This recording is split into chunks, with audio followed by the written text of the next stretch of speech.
การเทรดเยอะจริงเอกเนี่ยก็ภาษาเดียการเทรดเยอะจริงนะอย่างนู้นเราคุยเจ้าเนี่ยหมุนนุ่งอาจารย์สอนเดียnhớ trong lầnนึงเนี่ยนึกภาษาในการเทรดเยอะจริงนะอย่างเรารู้ให้เตียการเทรดขายให้เตียซื้อขายพอเทรดเดอร์นั่นจะนี่ผู้ซื้อผู้ขายเราชีเปย์อยู่ไอเตียไม่ค้าพ่อค้านะซึ่งนะเนี่ยเป็นศัพท์ระดับดาวยาดียูเปน่ะยังเห็นแต่ให้เจ้าการเทรดมานึกมันตัวอย่างเหรอนึกมันตัวอย่างที่ฉันมากูยกตัวอย่างหลักๆสิ่งที่อีอย่างในการเทรดหุ้นอย่างเทรดหุ้นว่าจังให้เตียจงเล่นตัวเคยหนอเทรดหุ้นต่อมาดาวน์ได้ยอการเทรดสปอร์ตต่อมายอการเทรดฟิวเจอร์ระดับที่เปล่าเราชี้ประเภทที่เปล่าในยอการเทรด binary option นะอย่างยังเห็นแต่ละประเภทนะมันนี่ยังมั่วการเทรดว่าชิดเจอนะนี่มั่วการเทรดว่าชิดเจอปัจจุบันแต่ฉันว่ารู้เบรกเทรดไปเทรดแต่ฉันว่าในเยอะจริงให้เจ้าเบรกเทรดนะมันนี่ตัวเว็บไซต์ว่าเทรดผู้บ้า binary option เนาะนี่จอม binary option เนี่ย binary option นะมันนี่ยอการเทรดว่านึกว่ากรอบเวลาจำกัดเทียรู้สึกเดี๋ยวไปกดออเดอร์ไปแล้วนะอย่างที่ไปสามารถ cancel เต้านะเที่ยวว่านึกว่าการตั้งค่าเจียนจะเขาระบบไปเดี๋ยวโอเคการก็กดออเดอร์แล้วก็อย่าได้กำไรบริจาคต่อออเดอร์ต่อจำนวนจะเนี่ยก็กดไปนอนในการเทรดออปชั่นนะอย่างนี้กูมั่วต้องดาวน์โหลดแพลตฟอร์มซีรีส์เดียว Pocket Option หรือกูย่อ IQ Option หรือกูย่อเราจะว่า Expert Option เราในล้วนเตย่อการเทรดคู่แบบ Binary Option นึกว่าเป็นพันรูปแพลตฟอร์มในการเทรด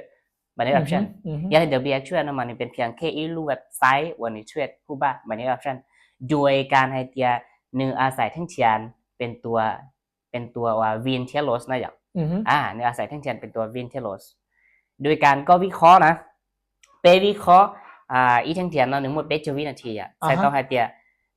นอจะจัดเนี่ยเราทำเฟรม30 วิอีทั้งเทียนเท่ากับเป๊ะวินาทีจะก็วิเคราะห์แท่งต่อไปแต่แท่งต่อไปหนึ่งหมดอย่างน้อยมีอยู่เจหรือหมดอย่างน้อยอย่างดี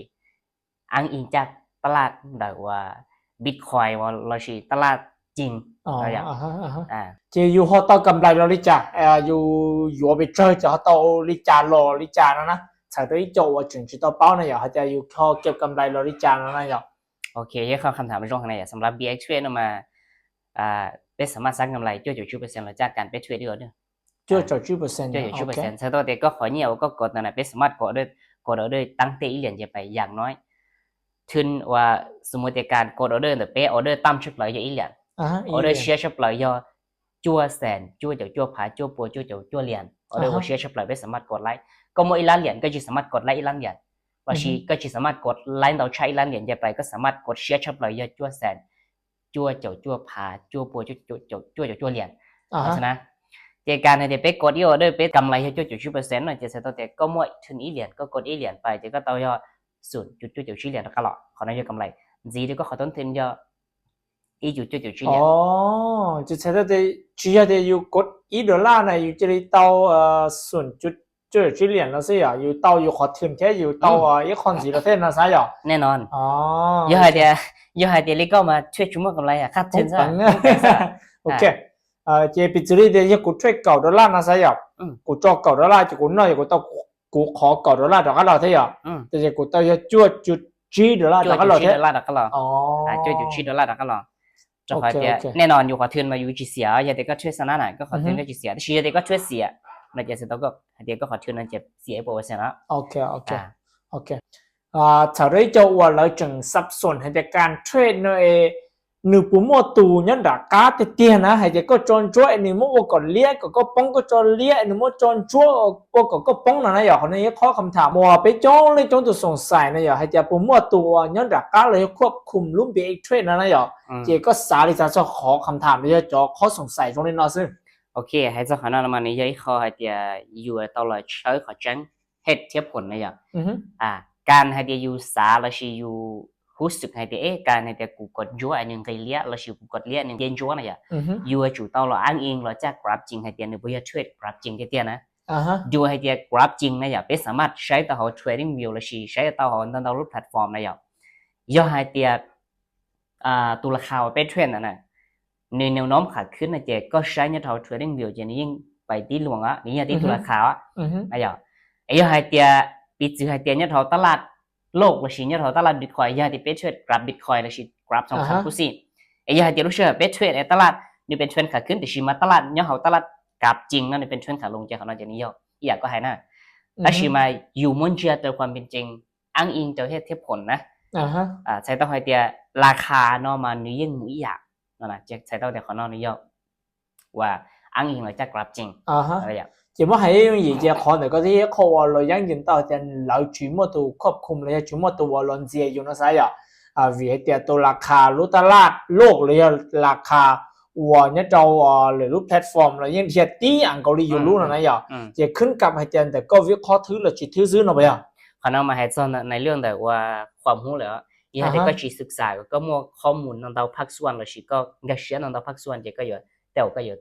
สาลินเดอร์เนี่ยขอสาลินเอามันนี่ก็จะอยู่เกนี่ย่อในเรื่องแต่ขอเดียอยู่จึงจีมั่วข้อมูลเราเจ้านะอยู่จีมั่วข้อมูลเราเจ้ายันเล่นเดอร์การให้เดียอยู่ตัดสินนี่เนาะเรามาอยู่จุดเราใช้จุดความเป็นจริงให้เดียกราฟนั่นนี่ปวยที่ตู้นะอย่างยันเล่นเดอร์ราคาปีซื้อให้เดียอยู่เทรดสักคนเนี่ยบิตคอยน์หรือชีเอชเรียมอาชิกุซิราคาเนาะมันชัวร์ลูกกระดานเทรดเนาะมันราคาเนาะมันในที่ไอ้ยาวใส่ให้เดียนี่จีตรงเป๊ะเรานี้รู้เรื่องการจีตรงในรุ่นลื่นระดับหัวหน่อยซิที่คนสีนมาอีจอนมาเลยจุดต่อเป้าเดี๋ยวชัวรู้เบรกเทรดเลยอ่ะเดี๋ยวชัวตัวหนึ่งวันก็เทรดนะจะตลาดนาทีตรงนี้อย่างคนเราคุยกับเขาว่าจงเลยจงตัวเลยจุดเป้าสองคนนั้นเลยอย่างเลยสายจะถอดกงก้ามุนเราก็รู้สึกต้องเจจอนนอนเดี๋ยวเจออาจารย์ซ้อรู้เดี๋ยวเจอกูรู้เดี๋ยวเจอหรือตูรู้เท่านั้นอย่างอย่างนี้เขาว่าจงเลยจงตัวเลยจุดต่อเป้าสองนั้นอย่างที่เลยจะเบรกเทรดจะจอตลาดนั้นตอนนั้นที่ตีอย่างเก่าซะนะอย่างจากคนที่เขาว่าแค่ต่อจะในชิมว่าตัวนั้นดักก้าจะ有我ก็นอเลย我ก็กูป้องเลยอุลินอนะอย่างใส่ก็อย่าเทรดที่จะเทรดแล้วกราฟนี้ที่เล่นได้ก็อย่าเทรดที่จะเทรดแล้วกราฟนี้ที่เล่นได้นะอย่างยังเล่นได้ใช้ตัวให้เดียยกตัวอย่างเดียลูกเสือก็ต้องต่อเทรดนั่นมาชีสตัวเดียวก็อีหลังนะก็ที่ชิปให้เดียนุ่มไปเจอผาไปเจอปัวเล่นมาต่อเทรดนี่ลูกเสือนั่นนะอย่างอยู่จีบให้เดียมั่วลูกเสืออยู่ต่อเทรดแต่มั่วไปเจอผาไปเจอปัวเล่นต่อเทรดอย่างนี้อยู่นะยังเล่นได้แต่ก็เทรดที่จะเทรดแล้วกราฟนี้ที่นี่เล่นได้นั่นแหละอีข้อคำถามจีนะหยอการเทรดเนี่ยหนึ่งปุจงลีการพนันปุจงอย่าลินต่อไพ่ปอปุจงอย่าลีอยู่ไปถึงจีหยบปอนะหยอวีให้แต่จงลีจงตัวนั้นมาเลยจากการเทรดมาจงลีเกวันมุนต่อไพ่ซื้อนะหยอที่จงจีเลยจึงสงสัยให้เดียว่าจะอยู่จอมเมมาเนาะอยู่จอมต่อมาหอบป้องนะหยอยาถืออยู่จอมต่อแล้วมั่วก็อยู่ป้องเลยยาลิจานะหยอจะก็สาลิจาเราจะข้อสงสัยตรงนี้เนาะเถอะเรารู้นุ่งให้เดียการเทรดในปุจงลีการพนันย่อยงนั่นการเทรดในจงลีการพนันแต่ชินิจิเท่าการพนันอะไรอย่างอีอย่างนี้เรารู้แล้วเดียการเทรดมันบ่แม่นการพนันแต่คล้ายๆกับการพนันนะยี่เรื่องการเทรดมันในสามารถเป็นไลฟ์ทั้งสองในสามารถเป็นไลฟ์ทั้งสองขอแตกต่างในจะไม่ได้จุดตัวเราใช้เหตุเทียบผลก็ชัดเจนเลยอ่ะมีเจ้าของการเทรดมันนึกว่าเราปัจจัยตัวเป้ตัดสินใจในการเข้าออเดอร์จะให้เยอะๆทั้งเทียนจะให้เยอะๆแนวโน้มขาขึ้นจะให้เยอะๆแนวโน้มขาลงเราจะให้เยอะๆตลาดไซด์เวย์รวมถึงแนวรับแนวต้านเตนอนในล้วนเตยอตัวกำหนดเราชี้ยอตัวอ้างอิงตัวเป้ตัดสินใจในการเข้าออเดอร์แม่นยำนะใส่ตัวให้เทียยุ่งกับเชียร์พื้นฐานเนาะเจ้าเราอยู่สามารถป้องตัวให้เทียโอ้ยอดเราจุดเนาะอยู่ควรกดซื้อหรือชี้ควรกดขายอยู่สามารถตัดสินใจเทียมูของมั่นใจอยู่แค่ยอดระดับเชียร์ดิฉันการพนันมาอยู่คล้ายๆตรงอย่างที่ไฮเตียก็การก็อย่าแทงแดงแทงเขียวด้วยการคาดเดาใช่ไหมพี่การพนันมานี่ก็การคาดเดาซะพอการช่วยมานี่ก็การไปตัดสินใจเข้าออเดอร์ด้วยเหตุเทียบผลเราแจ้งจอสูตรข้อมูลออเดอร์เกิดป้องเลยชื่อให้ย่อความรู้ในเชิงเทคนิคการวิเคราะห์เราชี้ข้อมูลในเชิงเรื่องไฮเดียเกี่ยวกับเข้าเศรษฐกิจของโลกแน่นอนนะหรือมุผลกระทบทันท้อซื้อลิไฮเดียยกตัวอย่างไฮเดียเทรดทองคำนะอย่าเยอะไฮเดียรู้ช่วงว่าปีจื้อไฮเดียยอดตัวมอนอนะอย่าธนาคารกลางของสหรัฐนึกว่าการประกาศเข้าเพิ่มดอกเบี้ยเราชี้ลดดอกเบี้ยสมมติยังว่าการประกาศเข้าเพิ่มอัตราดอกเบี้ยนะยังว่าการทองอย่าล่วงเราชี้ราคากู้อย่าล่วงนะอย่าบางทีนะมันยังว่าการผันผวนแห้งอ่ะนะเยอะไฮเดียเป๊กเขาอยากรู้จังว่าตลาดอุจงนี้น้องว่าการผันผวนตรงนั้นเจบางทีเป๊กอย่าแต่ไปจิงกระเชียสูตรข้อมูลหน่อยไปจิตตามเข้าหน่อยแต่บางทีเป๊กอย่ารู้สึกเราชิเป๊กอยู่ซ้ายเนี่ยนี่คือการพนันนะโอเคเป็นเจ้าของเดียลูกเชื่อเขามั่วเข้าแหงนมาตลาดผันผวนแหงนมาใส่ตัวเดียการอยู่วิเคราะห์อยู่ศึกษาจงบนเทียนอยู่ชีนมาในชีวิตเนี่ยไปอย่าง การเทรดเนี่ยจน BX เทรดนะหยอมั่วข้อดีข้อเสียหรือจากกูทอก็อาจารย์ซ้อนนะหยอเปียกเฮลุงเจียจังเกเตียข้อเสียในข้อเสียหรือจากเทียข้อดีในข้อดีหรือจากเกียนะหยอถ้าเราไปจงเล่นจงตัวก็เป็นการเชียร์หรือโตเดตัวนะหยอส่วนใหญ่ในมัวในล้วนเต็มมัวสองด้านในล้วนเต็มมัวใช่จะให้การเทรด BX แบบนี้ option เราชี้เทรด forex เทรด crypto เทรด future อะไรเงี้ยสั้นอะไรเงี้ยอย่างล้วนเต็มมัวข้อดีข้อเสียแต่ชินในมุมมองหนึ่งรู้นะมากุศลเตียเนี่ยเรา BX เทรดมาข้อดีที่ข้อเสียมายันเนื้อที่ข้อวิธีจากกูให้ดีที่ข้อนะจ๊ะวิธีข้อให้เตียข้อดีเนี่ยเรา BX เทรดมาย่องข้อให้เตียเป็นสามารถเทรดเนี่ยเมลอะไรเป็นสามารถเติมเมลอะไรนะเป็นสามารถเทรดเมลอะไรสามารถเติมเมลอะไรขั้นต่ำเลยจ้ะขั้นต่ำอีเหรียญนะพี่ยาอีดอลลาร์ไม่สามารถเติมกาลออีเหรียญในเจ้าเราช่วยสร้างกำไรไรขอนอนนี้ข้อดีเทียจุดตาเล่นแต่ไม่สามารถสร้างกำไรลูกชายว่าจังแห่งนะเตจูวิซื้อเป็นสามารถสร้างกำไรเลยอีเหรียญในยอดเด็กก็ช่วยชนะเด็กก็ที่โตจุดนะพี่ยาขอนอนนี้ข้อดีข้อเสียนะข้อเสียแล้วกูอยากขอไอเดียเท่าอันนี้ยุ่งหยีกันไปเจ้าเตจีมั่วการวางแผนยงนะโอโตเป้รู้สึกตัวเตยุ่งหยีกันไปแหละเท่านี้ยุ่งหยีกันไปเจ้าโอโตอยู่จิ้มมั่วการวางแผนยงเจ้าโอโตอยู่ว่าอะไรเดียคาดหวังนะพี่คาดหวังก็รู้สึกตัวแต่ว่าใจตรงนี้คือเนี่ยยุ่งหยีนะเจ้าขอนอนยัยเขาเราก็จิ้มมั่วสติจิ้มมั่วการวางแผนละเอียดเจ้าก็อยู่กูเสียโอเคแน่นอนที่เตียมาเยอะเตียอยู่ต้องการเราเป็นตัวนักเทรดว่าประสบความสำเร็จและชีสามารถว่าเป็นอาชีพเต้ามาอยู่จุดเทรดในต้นทุนว่าในรอบพอสมควรรงอย่างนี้จะได้เชิญนะเลยเทรดในระดับ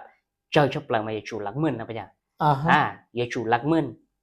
หลายเทลีสามารถหัวเตียนักเทรดมืออาชีพได้มีแต่ขอเตียก็โมต้นทุนจุดระดับอีเหรียญเอาเหรียญนะเจนหนึ่งข้อเสียนะเจเท่ากับการพนันข้อดีที่ข้อเสียนะเจนี่จะที่ข้อสิเทียกูแน่นอนอยู่แล้ววีเดียที่เตียเลยเจแต่อยู่เติมในดอลลาร์ได้ไหนอ่ะเจเนี่ยตรงเบรกเทรดมาอยู่สามารถจะมาเก็บกำไรเต้าอย่างแต่เสียตัวชีวิตตัวจริงเกี่ยวกับสาเดดอลลาร์อยู่โคตรเดียวเจ้ามูลงทุนจะไล่ได้ชีเกียร์เลยจ้ะนี่อยากไว้ก็มานี่ข้อดีนี่เป็นทางข้อดีที่เป็นทางข้อเสียตัวข้อเตียการให้เตียเป๊ะเติมไรอีเหรียญเราจะนี่โอ้ตัวเป๊ะรู้สึกตัวเตียนี้ยงจีเทียก็สามารถเติมกันหมดช่วยกันเราก็กูเตากันเราก็กูจีเตาเนี่ยดิฉันมาเจอความเป็นจริงก็เติมเหรียญนั้นจิมวนู้แทบจิมวนู้1,000,000%จิมวนู้ก็จะสำเร็จเตาเนี่ยต่อการช่วยก็จะสามารถเป็นนักช่วยมืออาชีพเตานะมีแต่ข้อเตียการอยู่เติมเหรียญนั่นจะนี่เท่ากับการลีก็เติมเพื่อไปเดิมพันซะเนี่ยดิเชื่อก็เติมเพื่อไปสร้างกำไรเนี่ยมีแต่ข้อเตียการก็จะสร้างกำไรจากการช่วยได้เป็นมืออาชีพเตียนมาก็จะจุ่มว่ากำลังแผนขอชัดเจนก็จุ่มว่าต้นทุนคือเนี่ยระดับไฮเตียแบกหาความเสี่ยงเตานะ